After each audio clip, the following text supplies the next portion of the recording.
My father cut me off while I was paying his bills, so I shut off everything and let reality collect the debt. My name is Naomi Carter. I'm 29 years old. And the night my father cut me off, I was the one paying the utility bill on the house he was sitting in. A 10. 40 și 7 M. I was still at the freight dispatch office outside Kansas City. Headset on. Screens glowing.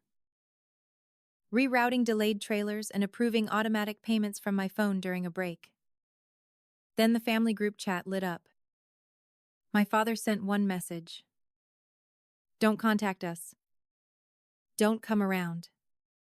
You're on your own now. No warning. No phone call. No explanation. Just one text. Like a door slammed shut by a man who thought he owned the hallway. 3 seconds later, my mother reacted with a thumbs up. My younger sister Brianna added a heart. A heart. I looked down at the payment confirmations open on my screen. Electric. Internet. Phone plan. Truck insurance. Pharmacy refill. Grocery account. Their house was glowing because my checking account kept saying yes. So I typed back. Great. I'll cancel the auto payments first thing tomorrow. My mother sent a voice note so fast it almost overlapped my reply. You can't do that. Naomi. Don't be nasty.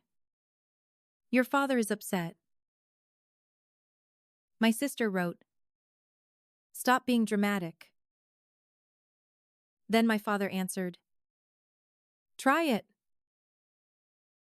And that was the exact second something in me went quiet. Not wounded. Not panicked. Finished. Because they had mistaken my loyalty for surrender. My silence for agreement. My help for something permanent. They thought I still needed their approval more than they needed my bank account. They were wrong. I got home after 3 in the morning. Kicked off my work boots. Opened my laptop on the counter in my tiny studio apartment. And pulled up the spreadsheet I had been avoiding for months. I work in overnight freight dispatch, which means systems, deadlines, route, costs. I've always been good with moving parts. That's probably why my family turned me into one. At first, none of it looked abusive. It looked temporary. My dad Russell hurt his back and said he just needed a little help getting steady. My mom Linda said keeping the phone plan in my name made more sense because I got a better rate. Brianna promised cosmetology school would pay off if I just covered 1 semester. Then 1 semester became grocery deliveries. Then truck insurance. Then the water bill. Then the pharmacy refill. Then the internet. Then emergency repairs. Then property tax. It was like living next to a house fire where every bucket of water came from my paycheck. I started going line by line. Electric. Gas. Water. Wi-Fi. 3 phone lines. Russell's truck insurance. Brianna's tuition. Streaming services I never used. Grocery deliveries. Pharmacy pickups. Home maintenance. Late tax installment. A 3:41 M. I totaled it. In 31 months, I had spent $68. 214. 17 keeping their life from wobbling. I said the number out loud because I didn't believe it. Then I said it again. $68,000. Enough for a down payment. Enough to clear my car loan. Enough to buy myself a future, instead of renting one for people who called me selfish if I took too long to answer a text. And then I noticed something worse. One of the property tax notices didn't reference my father at all. It referenced the Hayes family trust. Hayes. My mother's maiden name. My grandfather Walter's name. Suddenly, I remembered something he'd asked me a year earlier. Almost casually. Are they still telling people they bought that house from me? Back then I laughed because I thought he was joking. At 4 in the morning, it stopped being funny. I dug through old email threads and found a county notice that had once been forwarded to me by mistake. The house wasn't in my father's name. It had never left the Hayes family trust. The man telling me not to come around didn't even own the roof over his own head. That was when the whole lie came into focus. I had not been helping a struggling family. I had been underwriting a performance. They got to act like respectable homeowners. I got to be the invisible extension cord behind the wall. Before sunrise, I printed every statement I could find, highlighted every recurring payment, built a tab labeled Cancel First, clipped everything into a black binder, and drove straight to my grandfather Walter's farmhouse. Walter Hayes was 74, sharp as barbed wire, and one of the only people in my family who didn't confuse kindness with weakness. He took one look at my face, opened the door, and said, "Bring the papers in." I laid out the binder and told him everything. The text, the reactions, the autopays, the total. He listened, then disappeared into his old office and came back with a red file box labeled Carter House. Inside were trust documents, tax notices, handwritten notes, unsigned payment agreements. He explained that years ago he'd let my parents move into the house with the understanding they would either buy it gradually or pay modest rent once they got back on their feet. They did neither. They stalled. They cried. They postponed.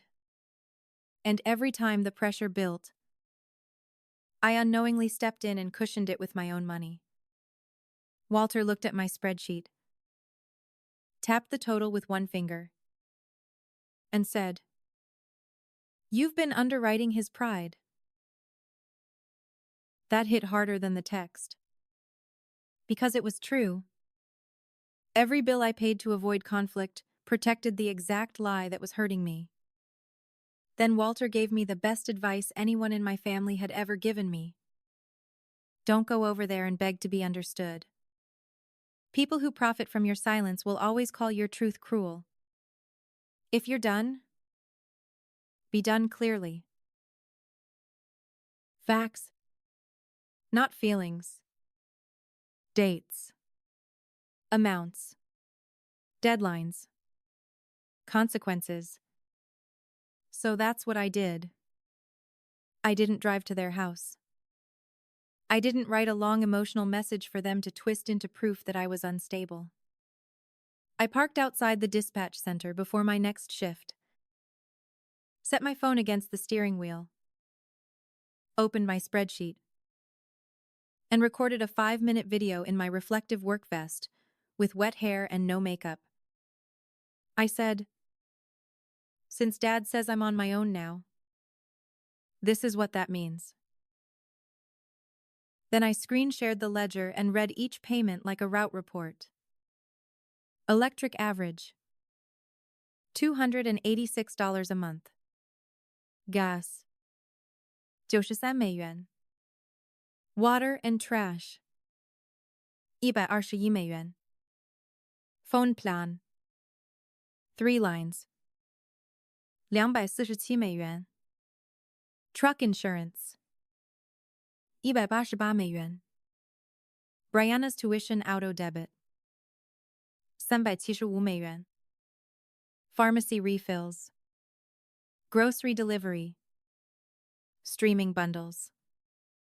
Property tax installment. Then I said the only sentence that mattered. Because I have been told not to contact you, and not to come around. All support ends in the same spirit. Electric and gas would transfer or terminate on Friday. The phone plan transfer had been submitted. Truck insurance would not renew. Tuition payments were canceled. Grocery accounts were closed. Pharmacy cards were removed. And Grandpa Walter Hayes would contact them separately regarding the property. Then I sent the video to the family group chat with the subject line, "Since I'm on my own now?" For exactly 15 seconds. Nothing happened. Then their world caught fire. My father called me an ungrateful brat. My mother begged me to call before I did anything rash. Brianna said normal people don't send spreadsheets to family. Funny. But normal families also don't evict the one paying for the Wi-Fi. I didn't answer. I just started shutting doors. Cancel auto renew. Remove payment method. Revoke authorization. Freeze card. Change password. Confirmation email. Confirmation text. Confirmation screen. It wasn't loud. It was surgical. By 11 that morning, the effects had started. Russell sent furious texts because his truck insurance had lapsed at renewal. Brianna called from an unknown number because the Beauty Academy portal locked her out after the missed tuition payment posted. My mother left a whispering voicemail about her pharmacy account, suddenly not working, and asked me how I could do this to my own mother. The better question was how they thought I was supposed to keep financing people who had just told me not to come around. And while they spiraled, I did something I hadn't let myself do in 2 years. I used my money for my own life. I paid the application fee on a 1-bedroom apartment closer to work. I enrolled in the supervisor certification program my company had been encouraging me to take. I moved part of my direct deposit into a savings account and named it Peace. That was the first truly satisfying transfer I had made in years. But the ugliest part came later. 2 days after the cancellations, I got a message from a woman I didn't know, asking whether an inscription inside a silver charm bracelet meant anything, before she polished it off. She sent a photo. It read, "To Mom. Love. Naomi." I had bought that bracelet for Linda after she finished radiation 6 years earlier with my first holiday bonus. They had sold it online for $80. Then came a message about my old Polaroid camera. Then a tool bag. Then screenshots from a private family chat I hadn't known existed, titled, "Protect Mom and Dad." In that chat, Brianna said I had snapped and was spiraling. My mother suggested telling people I was drinking too much, so the spreadsheet would look less credible. One aunt suggested collecting donations through church for the bills I had abandoned. And there it was. The truth in black and white. They weren't mourning me. They were managing my reputation. That was the moment my last hesitation died. I didn't make a dramatic public post. I sent one calm email to the relatives who mattered. I attached the original text from my father, telling me not to contact them. The first page of the ledger. The bracelet photo. And screenshots from the private chat. Then I wrote one paragraph. "You are free to help my parents and sister if you choose. I only ask that you do it with the truth." That was enough. By evening, the mood had shifted. Church leadership quietly refused to pass around a donation envelope. Relatives stopped parroting my mother's version. A cousin admitted my father had already started asking for loans and calling the utility disaster a bank error. Then I went back to the house one final time for my remaining boxes. I didn't go alone. Walter came in his pickup and waited outside where they could see him. Inside, Brianna was already filming. My father was pretending to look unbothered. My mother sat in the recliner, with the expression of a woman auditioning for sympathy. I set 3 envelopes on the table. One confirmed my payment authorizations had been removed. One listed items sold or missing. One was a meeting notice from Walter regarding the house. My father said, "This is my house." I looked at him and said, "That old man still owns the deed." For the first time, he blinked wrong. At the meeting, Walter laid out the trust documents, the ledger, the screenshots, and the repayment agreement. He gave them 30 days before eviction proceedings in exchange for a notarized repayment plan. Truthful conduct and full cooperation. Russell raged. Linda cried. Brianna finally looked scared. And I said the sentence that had been waiting years to be spoken. I stopped financing the version of family that only worked when I was being used. They signed. Not because they respected me, because for the first time, my boundaries had witnesses, documents, and a deadline. 30 days later, they were out. Walter leased the house to a quiet couple who paid on time. My father took contract work. My mother got a receptionist job. Brianna finished school the hard way, with loans and part-time work and no one left to weaponize. And me? I took the promotion. I moved into the apartment near work. I rebuilt my savings. I slept through the night without voice notes. Fake emergencies. Or guilt dressed up as family duty. People ask what changed everything overnight. It wasn't revenge. It was one decision. I stopped paying for disrespect. The day my father told me I was on my own, he thought he was punishing me. What he really did was release me.